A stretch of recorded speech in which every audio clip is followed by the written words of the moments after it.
अस्सलामुअलैकुम वरहमतुल्लाहि वबरकातुहू। अरे बहन कहाँ जा रही हो?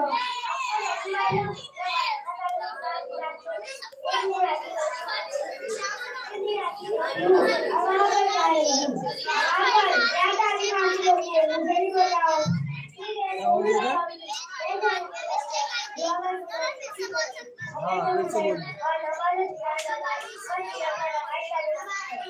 अरे बहन आपने मुझे कैसे नाम देते? अच्छा बहन आप ये बताइए इस्लामी मालूमात किसे कहते हैं? इन इस्लाम की बात करते हैं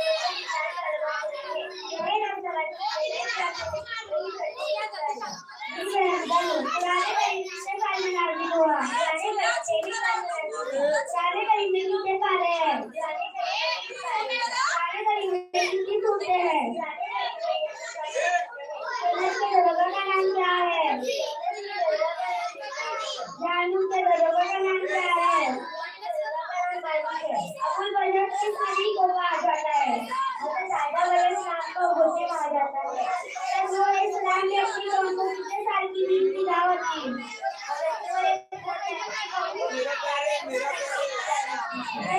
इस्लाम की कौम पर कौन सा अज़ाब आया? इस्लाम की कौम इस्लाम ने अज़ाब से बचने के लिए क्या किया?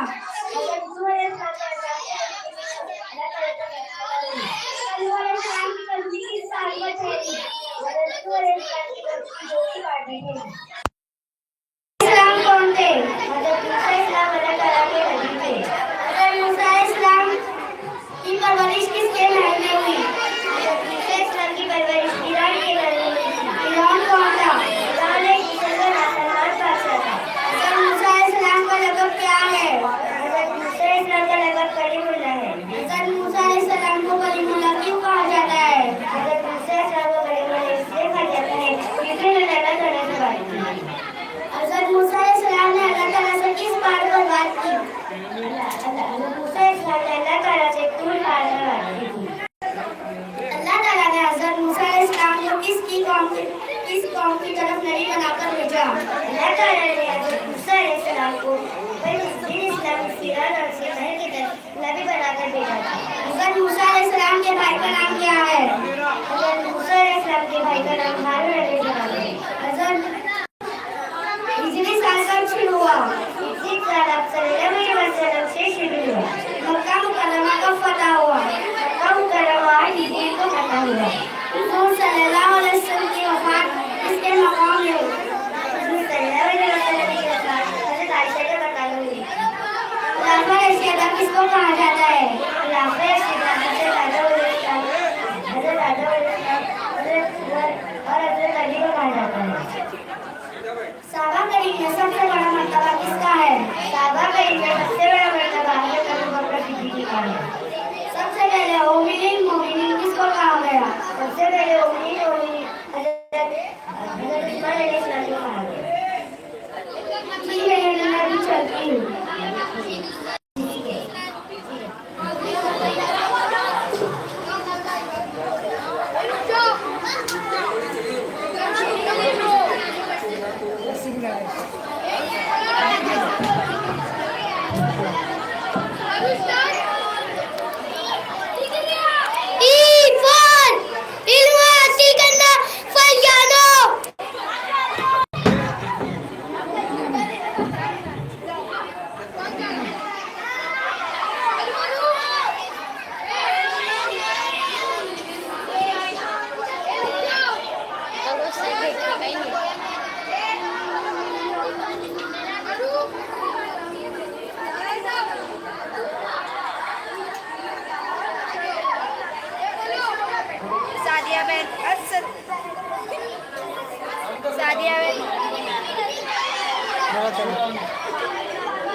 सादिया बैग अस्सलामु अलैकुम।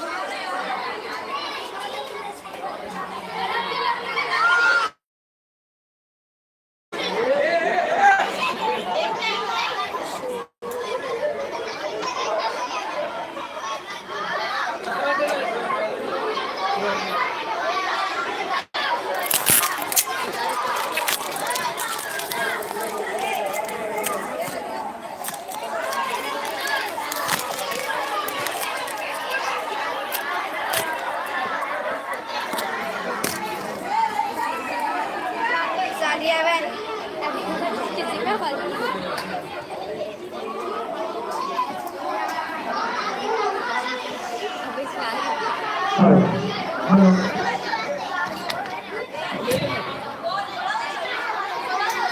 बहन अस्सलाम वालेकुम। वालेकुम अस्सलाम नाजिया बहन। ये बात मुझे समझ में नहीं आई कि जिस शख्स ने गिबत की तो रोया हुआ उसने अपने मरे हुए भाई का गोश्त खाया। नाजिया बहन, तुम तो जरा सी बात भी नहीं समझती हो। गिबत कहते हैं किसी के पीठ पीछे बुराई करने को, और वो बुराई इसमें भी हो तो पीठ पीछे बुराई करना इस कदर बुरी बात है जैसे अपने मरे हुए भाई का गोश्त खाना। छी छी छी नाजिया बहन, ये तो बहुत गंदी और बुरी बात है। हाँ बहन, लेकिन आजकल का जमाना भी उस बुराई को बुराई नहीं समझा जाता है। जहाँ दो चार लोग या दो चार औरतें जमा हुए गिबत वाला मशहूर हो गए। नाजिया बहन, आपको मालूम है कि ऐसे लोगों का क्या हाल होगा? नहीं बहन, मुझे मालूम ही है ऐसे लोगों का क्या हाल होगा। ऐसे लोग जहन्नुम में जाएंगे और सबसे सब सजा पाएंगे। ये बहन, मैंने सुना है झूठ भी बड़ी बुराई है और झूठे फरिश्तों को बदबू आती है। क्या ये बात दुरुस्त है? नाजिया बहन, झूठ तो तमाम बुराइयों की जड़ है। झूठ बोलने वालों पर कुरान में जगह जगह लानत फरमाई है। झूठ ईमान को खराब करने वाला मर्ज है। इससे चेहरे की रौनक खत्म हो जाती है, हाफिज़े कमजोर हो जाते हैं, झूठी कसमें खाने वाले खुदा की रहमत से महरूम हो जाते हैं, और झूठी गवाही देने वाले मुनाफिकीन के साथ जहन्नुम के नीचे धकेले जाएंगे। तौबा तौबा सादिया बहन, अल्लाह ताला हमारी गिबत झूठ जैसी बुरी लानत से हिफाजत फरमाए। सादिया बहन, हमारे माशरे में एक बुराई और है, जरा इसको बताया कि ये बड़ी मेहरबानी होगी। बताओ बहन, वो कौन सी बुराई है? हमारे माशरे में हसद और जलन बहुत ज्यादा ही हो गया है। हसद करने वालों के बारे में जरा बातें बताओ। नाजिया बहन, हसद भी बहुत बड़ा गुनाह है। हसद करने वालों की दुनिया और आखिरत दोनों ही खराब होती है। हसद करने वालों को खुदा की नेमत का दुश्मन करार दिया गया है और फरमाया, हसद इंसान के नेक अमल को खा जाता है जैसे लकड़ी आग को खा जाती है। सादिया बहन, हमारे पड़ोस में वो सलमा भी रहती है, नमाज रोजे की पाबंद है, मगर गिबत, चुगली, हसद जैसी बुराई इनमें भी बहुत है। नाजिया बहन, तुम जाओ और जाकर उसे समझाओ कि वो इन बुराइयों से परहेज करे, वरना इसका अंजाम बुरा होगा। जी हाँ बहन, उनको समझाने की कोशिश करूँगी और मैं मोहल्ला मंजूरपुरा में खवातीन का इस्तेमाल रखूंगी और इसमें तुमको बुलाऊंगी। तुम जरा इस मौजू का बयान करना, इंशाअल्लाह बहुत फायदा होगा। तुम कोशिश करो, इंशाअल्लाह मैं हाजिर होंगी। अच्छा, अब घर पर मेरा इंतजार हो रहा होगा, फिर मिलेंगे इंशाअल्लाह। अस्सलाम वालेकुम रहमतुल्लाहि व बरकातहू। वालेकुम अस्सलाम व रहमतुल्लाहि व बरकातहू।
चलो चलो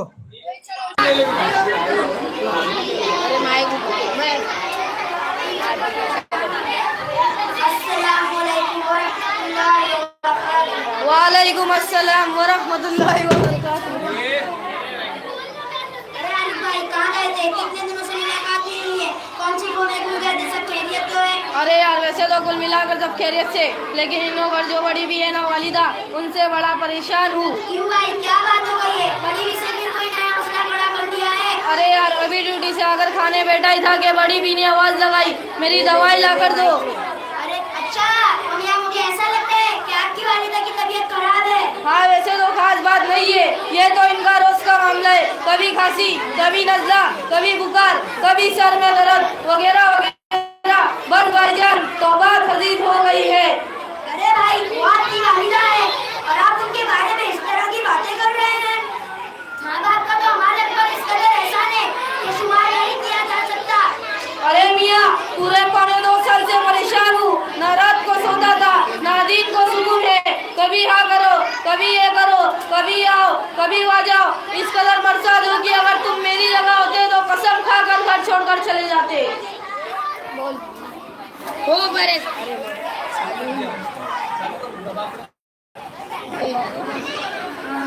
हो बरे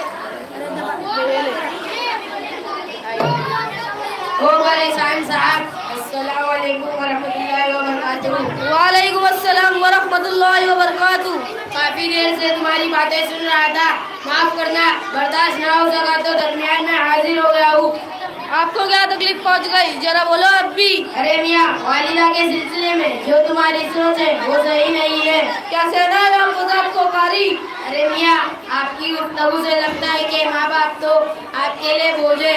हालांकि माँ बाप का तो अल्लाह ताला ने जो मकाम और मर्तबा रखा है, जिनमें कुरान इरशाद फरमाता है, वक़ज़ा रब्बुका अल्ला ताअबुदू इल्ला इय्याहु व बिल वालिदैनि ihsana इम्मा यब्लुगन्ना इंदल किबरा अहदुहुमा औ किलाहुमा फला तकुल लहुमा उफ़्फ़िन वला तनहरहुमा व कुल लहुमा क़ौलन करीमा।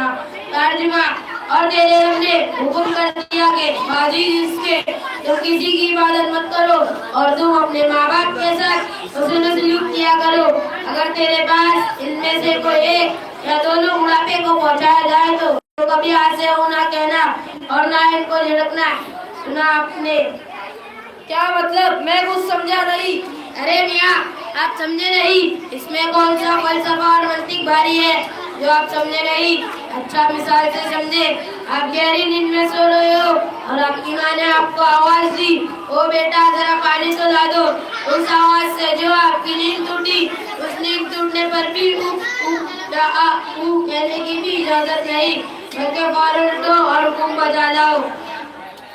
जी हाँ, बात तो समझ आ गई, लेकिन भाई मैंने मेरी माँ की इतनी खिदमत की के हक अदा कर दिया। अब हमारे ऊपर कोई हक बाकी नहीं है। नौजवान, सल्लल्लाहु अलैहि वसल्लम ने फरमाया, ऐ नौजवान, हक अदा करना तो बहुत दूर की बात है। बच्चे की पैदाइश के वक्त जो तकलीफ होती है, तूने तो उस तकलीफ का भी हक अदा नहीं किया।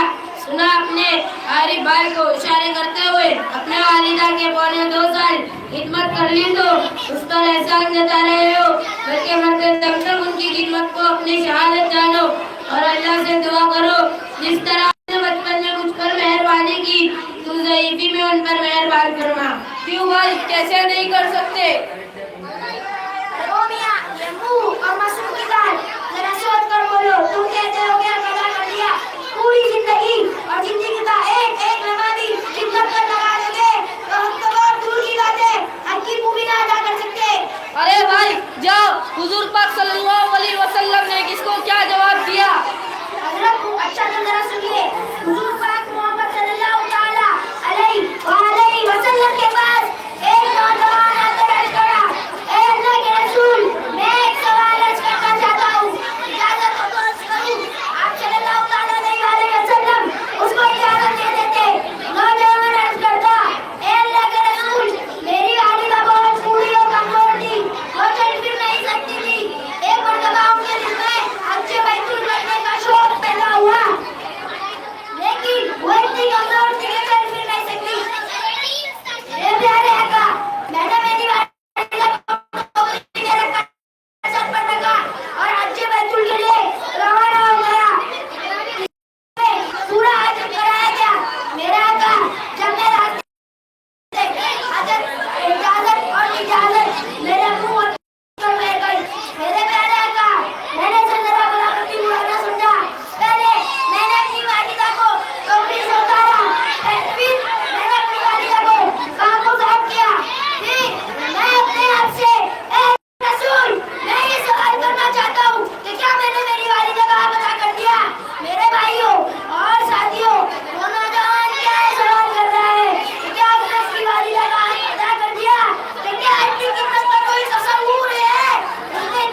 बालिग नहीं सुनाता। अल्लाह ताला आप दोनों जन्नत के राह मरफाए, आमीन। मियाँ, आप घर जाकर अपनी वालिदा की इतनी खिदमत करना कि उनके दिल से तुम्हारे लिए दुआ निकल जाए, फिर इंशाअल्लाह दुनिया और आखिरत दोनों संवर जाएगी। आपने बिल्कुल सच फरमाया, ये हकीकत है। वालिदैन की रजामंदी में अल्लाह की रजा है। अच्छा, आप दोनों का बहुत बहुत शुक्रिया। अल्लाह ताला के मरफाए आप फिर मुलाकात होंगी। अस्सलाम वालेकुम व रहमतुल्लाहि व बरकातुहू। वालेकुम अस्सलाम व रहमतुल्लाहि व बरकातुहू।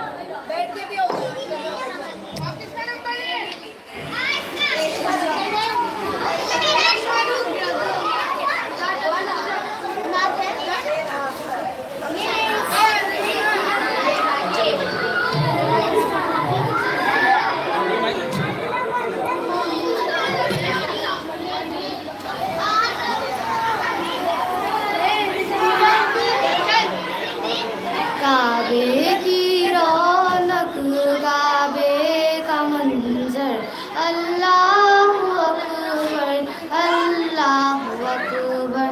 देखूं तो देखे जाऊं बराबर, अल्लाहु अकबर, अल्लाहु अकबर। हैरत से खुद को कभी देखता हूँ और देखता हूँ कभी मैं हरम को, और देखता हूँ कभी मैं हरम को। लाया कहाँ मुझको मेरा मुकद्दर, लाया कहाँ मुझको मेरा मुकद्दर। अल्लाहु अकबर, अल्लाहु अकबर। काबे की रौनक, काबे का मंजर, अल्लाहु अकबर, अल्लाहु अकबर। देखूं तो देखे जाऊं बराबर, अल्लाहु अकबर, अल्लाहु अकबर। हमने खुदा से तर है ज़वाले, कानों में रस बोलती है अज़ानें, कानों में रस बोलती है अज़ानें। बस एक सदा आ रही है बराबर, बस एक सदा आ रही है बराबर। अल्लाहु अकबर, नतीजा ये है कि इसका जहाँ हो वो आम आगरा है। लेकिन याद रखना, समाज की ये बेरहमी बढ़ती जा रही है। अगर हमें उस पर रोक लगाने की अपनी जिम्मेदारी अदा नहीं की तो कल झूठे तो माफियत की बस झूठी के नाम बन सकेगी। मोहतरम सामाईन, हमारे माशरे को जाहिर, मस्जिद और इस्लामी बनाना चाहते हो तो हमें इसके लिए आगे बढ़ना होगा, कुर्बानियाँ देनी पड़ेगी और हमें इसके लिए पुरानी पैगाम को आम करने की दस्तों हिदायत के मुदाफात के अल्लाह के बंदों अल्लाह से मिलाने के लिए एक ही पाकिज़ा माशरा मौजूद के रहने के लिए हर घर हर फर्द साहबा इकराम के अदा करने का नमूना बन जाए। हमारा हमें इन बातों पर अदा कर लिए तो हमारा माशरा में जिस्म की तरह तंदुरुस्त हो जाएगा। ना सिर्फ जिस्म की गंदगी होगी, ना कोई मैल, बल्कि हमें वो हयाती तैयबा नसीब होगा जिसने अल्लाह पाक ने अपने बंदों से वादा फरमाया है। पलट जा मुसलमान, बढ़ती वो पलट जा। जमाना आगे बढ़ता जा रहा है, तू 1400 बरस तो पीछे हट जा। वाक़ई दवाना अल्हम्दुलिल्लाहि रब्बिल आलमीन।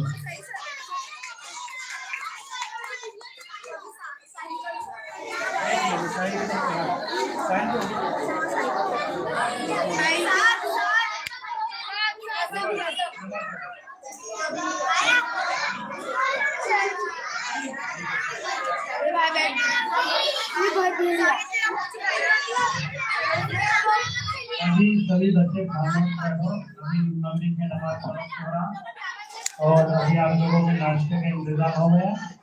कोई भी बच्चा मस्ती न करे, तो खामोश बैठो और जिसमें माँ बाप है तो यहाँ बैठना चाहते हो वो यहीं बैठो, उनके लिए भी नाश्ते का इंतजाम है। जो अगर घर पर जाकर नमाज पढ़ के आ सकते तो नमाज पढ़ के आ जाओ। और ये जो बड़े लड़के जितने भी हैं सब नीचे मस्जिद अंजुमन में नीचे नमाज की इंतजाम है, नीचे जाकर नमाज पढ़ेंगे हम लोग। कोई भी अपने बच्चे अपने घर पे न जाए, सब यही नाश्ता करेंगे।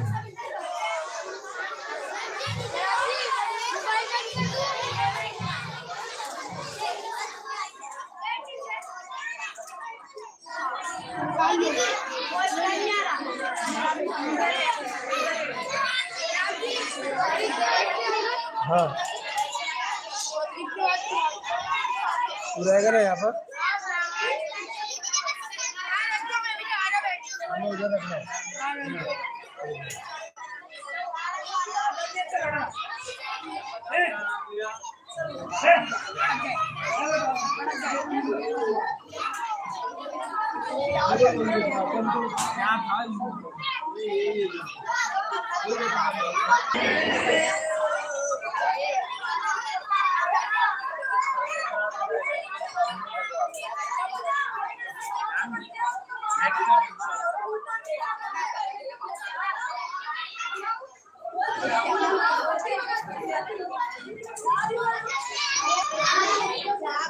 अच्छे दे दे उसको क्या अगला का 2 दिन का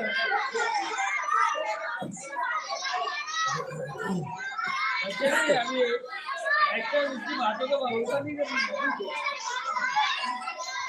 दो तीन काम दिलवा रहा था 2-3 आइसक्रीम